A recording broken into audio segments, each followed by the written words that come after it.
اس وقت دنیا میں دو فتنے بہت عظیم ہیں،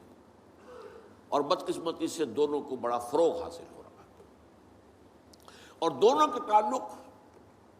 حضور صلی اللہ علیہ وسلم کی شخصیت سے۔ ایک ہے ختم نبوت کی مہر توڑنے والا فتویٰ، نئی نبوت کا دعویٰ۔ یہ ہمارے اس دور میں کچھ عرصے پہلے ایران میں ایک شخص بہا اللہ اٹھا، اور بہائی آج بھی دنیا میں موجود ہے، اور مسلمان ممالک میں موجود ہیں، اور ان کے جو ہے وہ اپنے دفاتر ہوتے ہیں، ان کے جو ہے لائبریریز ہوتی ہیں، ان کے ریڈنگ رومز ہوتے ہیں، اور ویسٹ میں تو بہت بہا اللہ بہائی، یہاں تو آپ زیادہ واقف نہیں۔ لیکن اس کے بعد جو بہت بڑا فتنہ اس وقت ہے، جسے مسلسل فروغ حاصل ہو رہا ہے ابھی، اور اسے وہ اپنی صداقت کے دلیل کے طور پر استعمال کر رہے ہیں، کیونکہ پوری مغربی دنیا ان کے پشت پر ہے، وہ ہے قادیانیت کا فتنہ۔ پوری مغربی دنیا، آج آپ کو معلوم ہے پورا مغرب لفظ جہاد سے کانپتا ہے، جہاد کو گالی بنا دیا، جہادسٹ۔ یہ گویا کہ ان کے نزدیک کسی کو کنڈیم کرنا ہو تو جہادسٹ ہے یہ۔ تو یہ جہاد، اس جہاد یعنی قتال کی نفی کی تھی غلام احمد قادیانی نے، اسی لیے انگریزوں کا چہیتا بنا تھا۔ اس لیے کہ ظاہر بات ہے کہ ہندوستان میں انگریز آ تو گیا تھا، لیکن اس نے یہ نوٹ کر لیا تھا کہ مسلمانوں کے اندر تو جراثیم موجود ہے بغاوت کے، مسلمانوں نے دل سے ہمیں تسلیم نہیں کیا۔ اس کی وجوہات تھی۔ ایک بات تو یہ تھی کہ مسلمانوں سے تو تم نے حکومت چھینی، ہندو تو پہلے مسلمان کا غلام تھا، اب تمہارا ہو گیا۔ تو ہندو کے لیے تو معاملہ چینج آف ماسٹرز کا تھا، آقا بدل گئے، یہ تو نہیں کہ وہ حاکم سے محکوم بنایا گیا ہو۔ جبکہ مسلمان حاکم سے محکوم بنائے گئے تو ان کے اندر تو لازماً ایک بدلہ لینے کا جذبہ، انتقام کا جذبہ، اپنا کھویا ہوا مقام حاصل کرنے کا جذبہ جو ہے وہ موجود تھا۔ چنانچہ یہی وجہ ہے کہ حضرت سید احمد شہید بریلوی رحمۃ اللہ علیہ کی تحریک چلی، اگرچہ بہرحال مشیت ایز دی، اور کچھ ان کی بھی اجتہادی غلطی سے وہ ناکام ہو گئے، دنیاوی اعتبار سے بالا کوٹ میں شہید ہو گئے، لیکن یہ ہے کہ اس نے ایک سور پھونک دیا تھا مسلمانوں کے اندر جہاد کا۔ ان کے بعد بھی طویل عرصے تک اس علاقے کے اندر انگریزوں کے خلاف جو ہے وہ جہاد جاری رہا ہے، مسلسل جاری رہا ہے۔ اور اس کے بعد آپ کو معلوم ہے کتنے ہی علماء تھے جو پھانسی چڑھائے گئے ہیں، جن کو جو ہے کالا پانی بھیجا گیا ہے کہ علماء نے اس کو جو ہے دارالحرب قرار دے دیا،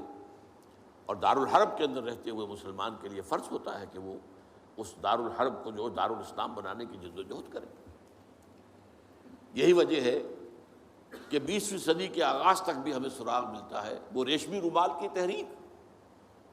میرے نزدیک جو 14ویں صدی ہجری کے جو مجدد تھے حضرت شیخ الہند رحمۃ اللہ علیہ اسیر مالٹا، ان کی ریشمی رومال تحریک جو تھی وہ یہی تھی، ایک تدبیر تھی، بہرحال وہ نہیں چلی، ناکام ہو گئی، یہ دوسری بات ہے۔ تدبیر یہ تھی کہ ادھر ترکوں سے کہا جائے اس وقت تک ابھی خلافت عثمانیت باقی تھی، یہ تو 1924 میں ختم ہوئی ہے، اور یہ میں بات کر رہا ہوں 1915 کی، کہ وہاں کسی کو بھیجا جائے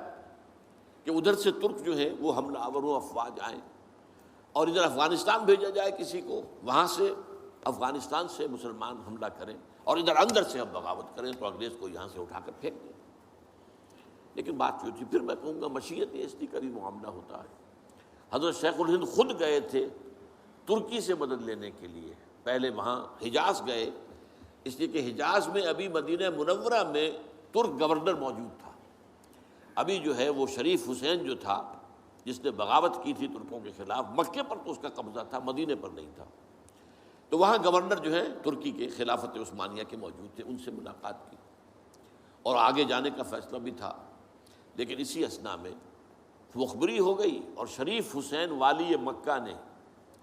جس کی یہ نسل ابھی تک چل رہی ہے، یہ جو اردن کا بادشاہ بیٹھا ہوا، یہ اسی کا پڑ پوتا سمجھ لیجئے، یا پڑ پوتا یا سگڑ پوتا، یہ وہ نسل ہے ہاشمی، ہاشمائٹ۔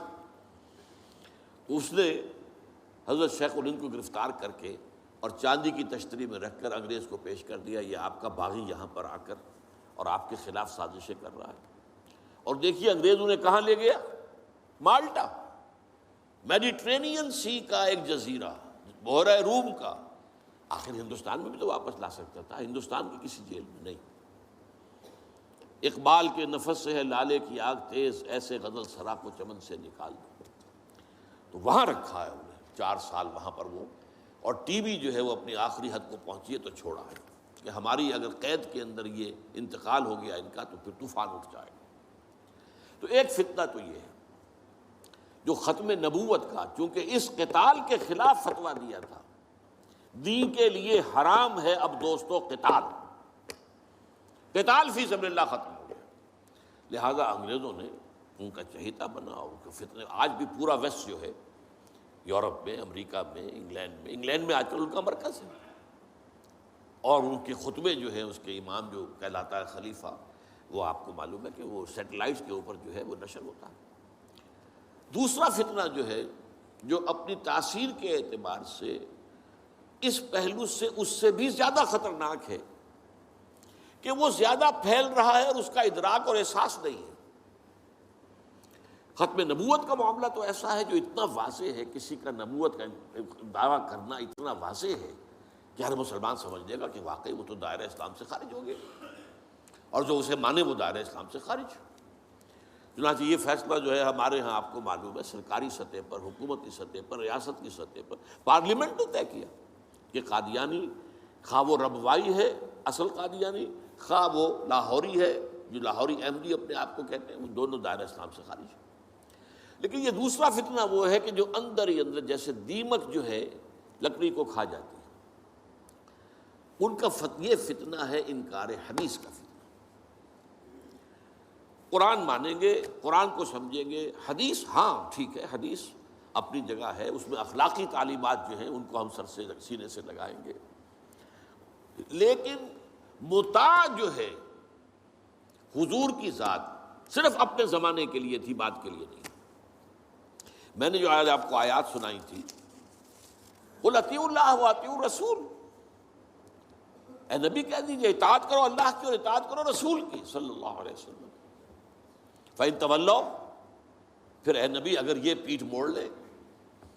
فَإِنَّمَا عَلَيْهِ مَا حُمِّلَ وَعَلَيْكُمْ مَا حُمِّلْتُمْ، تو ان سے کہہ دیجئے، انہیں یہ بات بتا دیجئے کہ جو ذمہ داری ہم نے ڈالی اپنے رسول پر وہ اسی کے مسئول ہوں گے، جو ذمہ داری تم پر پڑی ہے اس کے مسئول تم ہوگے۔ وَإِن تُطِيعُوهُ تَهْتَدُوا، اور اگر تم ان کی اطاعت کرو گے تبھی تم ہدایت پر ہوگے۔ دوسرا سورۃ تغابن کی آیت میں نے آپ کو سنائی تھی، وَأَطِيعُوا اللَّهَ وَأَطِيعُوا الرَّسُولَ فَإِن تَوَلَّيْتُمْ فَإِنَّمَا عَلَىٰ رَسُولِنَا الْبَلَاغُ الْمُبِينُ، اطاعت کرو اللہ کی، اطاعت کرو رسول کی صلی اللہ علیہ وسلم۔ پھر اگر تم نے پیٹھ موڑ لی تو جان لو کہ ہمارے رسول پر تو صرف پہنچا دینے کی ذمہ داری تھی، آگے تم مسئول ہو کہ تم تک جو پہنچا دیا گیا تھا پیغام تم نے اسے قبول کیوں نہیں کیا۔ یہ جو اطاعت رسول ہے یہ دائمی ہے، یہ ایسا نہیں ہے کہ صرف حضور اس کے لیے الفاظ استعمال کر دیتے ہیں۔ وہ مرکز ملت اپنے دور میں، اپنے زمانے میں مرکز ملت تھے محمد صلی اللہ علیہ وسلم، لہٰذا امیر جماعت کی حیثیت سے، امیر ملت کی حیثیت سے ان کا حکم مانا جانا ضروری تھا۔ لیکن آئندہ تو جو بھی امیر ہوگا، جو بھی مرکز ملت ہوگا، جو بھی حکومت بنے گی، جو بھی مسلمانوں میں حاکم ہوگا، ان کی اطاعت فرض ہے۔ اور یہ فتنہ اس تیزی سے پھیلا ہے، اس تیزی سے پھیلا ہے، اس لیے کہ شریعت کی بہت سی پابندیاں ان لوگوں نے اسی حوالے سے حدیث کو اٹھا کر پھینک دیا۔ پردہ کوئی شے نہیں ہے، کوئی خاص شے نہیں ہے، پردہ جو ہے یہ تو ایک خاص دور کا کلچر تھا بس۔ اب قرآن مجید کی آیات کی جو ہے وہ غلط تعویلیں کر رہے ہیں، ترجمے غلط کر رہے ہیں۔ اب عام آدمی جو ہے، عام جدید تعلیم یافتہ آدمی جو ہے، اسے کہاں عربی کا پتہ ہے، وہ اسے کہاں پتہ چلتا ہے کہ یہ جو آیت کا ترجمہ کیا جا رہا ہے یہ غلط کیا جا رہا ہے، ٹیڑھا کیا جا رہا ہے۔ یہی آیات کے ترجمے میں تحریف قادیانیوں نے کی ہے۔ ان کا ایک عام مبلغ اور ان کے زیر اثر کوئی شخص آئے آپ سے بات کرے، آپ ہکا بکا رہ جائیں گے، وہ آیتوں پر آیتیں پیش کرے گا، لیکن ترجمے اس کے غلط کر رہے ہیں۔ آخر وہی آیتیں ہیں جو 1400 برس تھے مسلمان جو ہیں صحابہ سے لے کر اور ہمارے دور تک علماء پڑھتے آئے ہیں، ان کا ترجمہ انہوں نے کیا۔ تو یہاں پر بھی یہ ہے کہ وہ تعویلیں غلط کرتے ہیں، اور ایسی ایسی تعویلیں کہ ذرا سے بھی عقل اگر ہوتا کیا ہے، انسان کی مت ماری جاتی ہے۔ کسی خاص معاملے میں آپ کسی شخص سے متاثر ہو گئے، اب اس کی ہر بات آپ قبول کرتے جائیں گے، اس پر جو ہے تنقیدی نگاہ نہیں ڈالیں گے، یہ کمزوری ہے۔ چنانچہ ایسی ایسی تعویلیں بھی ہیں کہ یہ قرآن مجید میں جو آیا ہے کہ چور مرد ہو یا عورت ہو کے ہاتھ کاٹ دیے جائیں، اس کا مطلب ہاتھ کاٹنا نہیں ہے، تو مولویوں نے خامخواہ غلط بات سمجھی ہے، تو بڑا وحشیانہ فعل ہے۔ اس کا مطلب یہ ہے ہاتھ کاٹ دو، جیسے کہ کبھی والدین کہتے ہیں اپنے بیٹے، بیٹے تم نے تو ہمارے ہاتھ کاٹ دیے، یعنی کوئی معاملہ ایسا ہے کہ تم نے ایسی بات کر دی ہے کہ اب ہمارے پاس کچھ نہیں رہا، کوئی چارہ کاری نہیں، تو گویا کہ تم نے ہمارے ہاتھ کاٹ دیے۔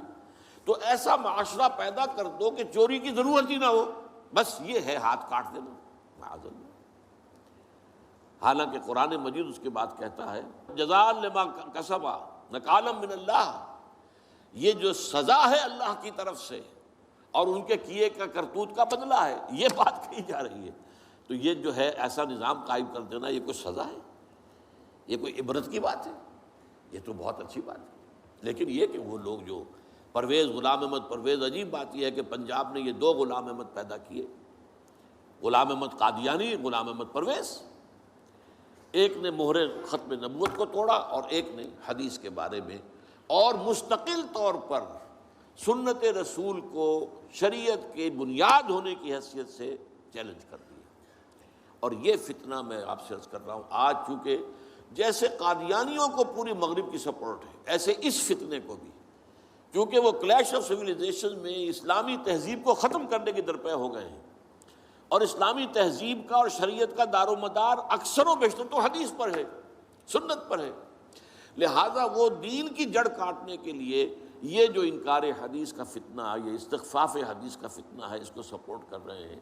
اور رینڈ کارپوریشن کی جو سفارشات ہیں ان میں شامل تھا یہ کہ ایسے ماڈرنسٹ کہ جو اسلام کی ایسی تعبیریں کریں جو ہماری تہذیب کے ساتھ مماثل ہو جائیں، تو ان کو سپورٹ کیا جائے اور انہیں خاص طور پر الیکٹرانک میڈیا پر انہیں ایکسپوجر دیا جائے، اور آج یہ ہو رہا ہے پاکستان میں بڑے پیمانے پر۔ تو یہ جو ہے اس اعتبار سے آج زیادہ ضرورت ہے